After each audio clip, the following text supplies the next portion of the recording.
E a gente volta a falar de eleições na Venezuela, porque o anúncio da vitória de Nicolás Maduro não foi bem recebido por líderes internacionais. Presidentes sul-americanos e também representantes da Casa Branca contestaram os números e afirmaram que não devem reconhecer o resultado, Fabrício. Exatamente, Soraya. Muita movimentação da comunidade internacional. Que já era até esperado, né? Que já era até esperado, exatamente. Ontem cedo, inclusive no Jornal da Manhã, a gente já trazia uma movimentação do secretário de Estado dos Estados Unidos, Antony Blinken, que está em viagem em Tóquio, no Japão, e ele dizia que os Estados Unidos não iam fazer pré-julgamentos do resultado das eleições, mas que ele esperava uma eleição, uma disputa livre de manipulações. Lembrando que essas eleições na Venezuela foram costuradas ali junto com o governo americano em troca de uma retirada, pelo menos temporária, de sanções ao governo venezuelano, à economia venezuelana.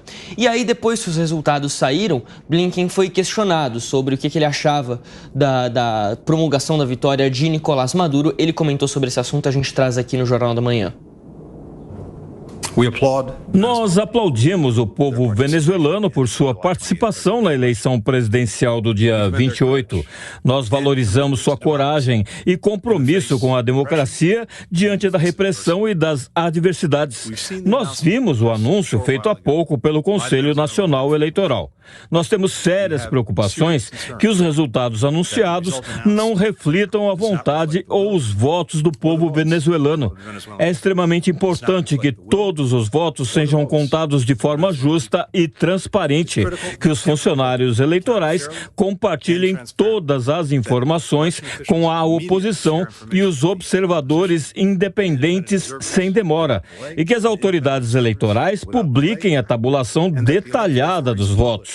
A comunidade internacional está observando tudo de perto e vai responder de acordo. Esse ponto final da fala de Antony Blinken, dizendo que a comunidade internacional vai responder de acordo, talvez seja o ponto mais crucial, porque a expectativa é de que a Casa Branca modere as sanções a depender do que acontecerá no futuro da Venezuela. Ou seja, se Nicolás Maduro de fato continuar no poder, muito provavelmente nós teremos até uma intensificação das sanções comerciais, dos embargos contra a Venezuela, mas caso a oposição de alguma forma chegue ao poder, chegue ao Palácio Miraflores, aí provavelmente a gente pode ter uma baixa das sanções, pelo menos uma retirada temporária novamente, a depender também de como serão feitas as nomeações para cargos de estatais, como é o caso da PDVSA, a estatal de petróleo da Venezuela. Bom, a gente trouxe a repercussão do Antony Blinken, representando o governo dos Estados Unidos, mas temos muitas repercussões aqui no continente, na América do Sul. A gente separou algumas publicações, aliás, começando pela União Europeia. Josep Borrell, que é o diplomata-chefe da União Europeia, dizendo o seguinte: o povo da Venezuela votou sobre o futuro do país de maneira pacífica e massiva. Sua vontade deve ser respeitada. É vital assegurar a total transparência do processo eleitoral, incluindo a contagem detalhada dos votos e o acesso às atas de votação das mesas eleitorais. Essa manifestação de Josep Borrell. Aí a gente tem Javier González Olleachea, que é o ministro das Relações Exteriores do Peru, dizendo o seguinte: diante dos graves anúncios oficiais das autoridades eleitorais venezuelanas, nós convocamos para consultas o embaixador peruano na Venezuela, o embaixador peruano em Caracas. Esse é um anúncio feito hoje de madrugada pelo ministro das Relações Exteriores do Peru. Ontem, durante a votação, houve uma grande manifestação, uma espécie de vigília de venezuelanos na frente da embaixada da Venezuela lá em Lima. E agora o anúncio da convocação do embaixador peruano em Caracas. O Luiz Gilberto Murillo, que é o representante do Ministério das Relações Exteriores da Colômbia, disse o seguinte: nós mantivemos contato permanente com todos os atores políticos envolvidos nos comícios presidenciais na Venezuela. A comunidade internacional e o povo venezuelano espera que prevaleçam a transparência e as garantias eleitorais para todos os setores. É importante despejar qualquer dúvida sobre os resultados. Isso implica que os observadores internacionais possam trazer as suas conclusões sobre o processo. Fazemos um chamado para que isso se proceda com a contagem total dos votos, verificação e auditoria de caráter independente.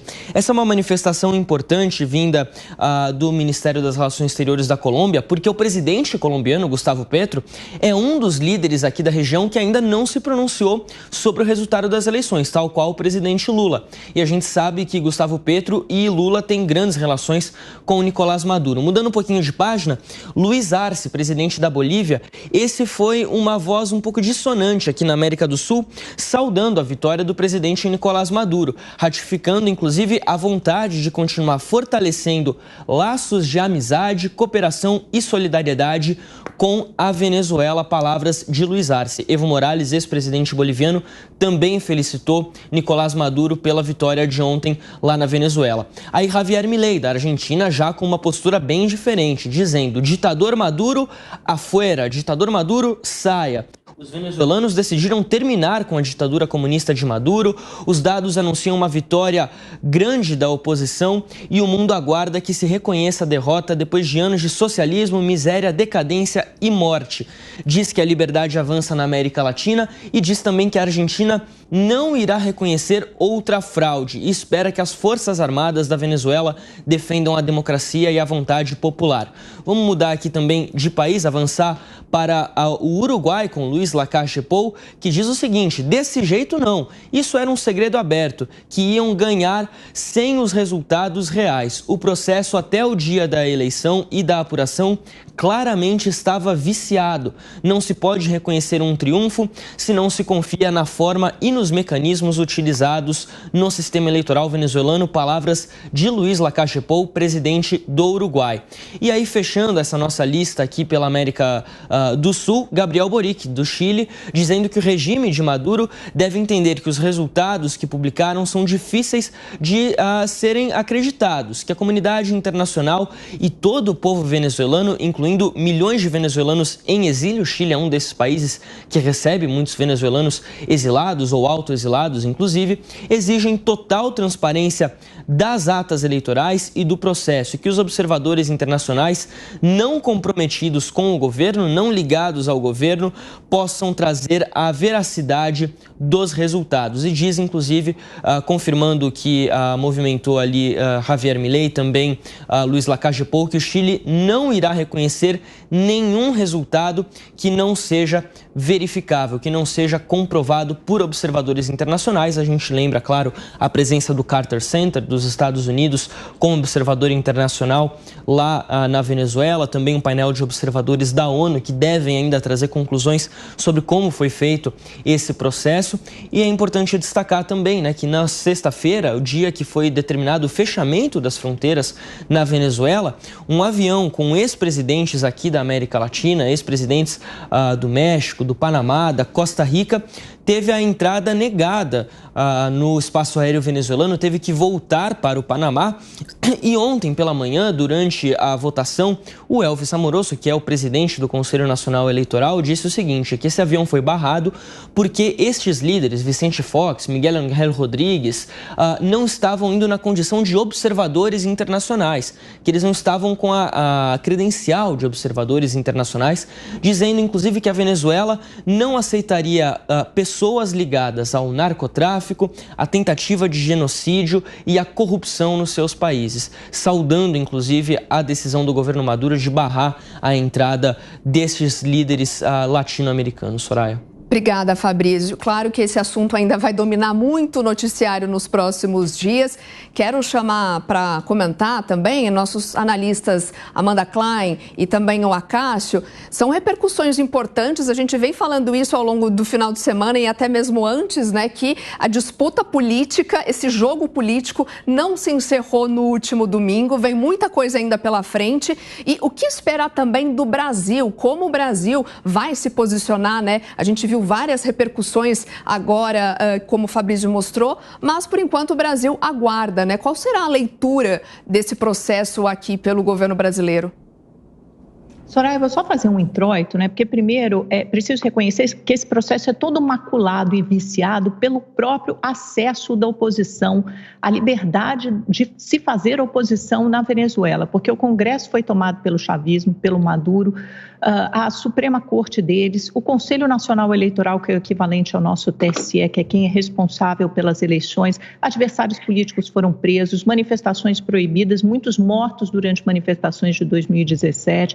Então, você já tem um processo que é totalmente viciado e que dificulta muito o acesso, até o nascimento, surgimento de qualquer adversário político. Mesmo assim, a oposição conseguiu se unir, apesar da Maria Corina Machado ter sido injustamente tirada desse processo e está inelegível por 15 anos na Venezuela. Dito isso, você tem o processo como se deu. O que a oposição alega? Não se tem acesso a todas as atas de votação. Isso teria que estar publicado no site do CNE, mesa por mesa. Só que o site do CNE está fora do ar desde a madrugada, desde que proclamou esse resultado eleitoral de 80% das urnas apuradas, com mais de 50% dos votos do Maduro, que ninguém consegue simplesmente verificar.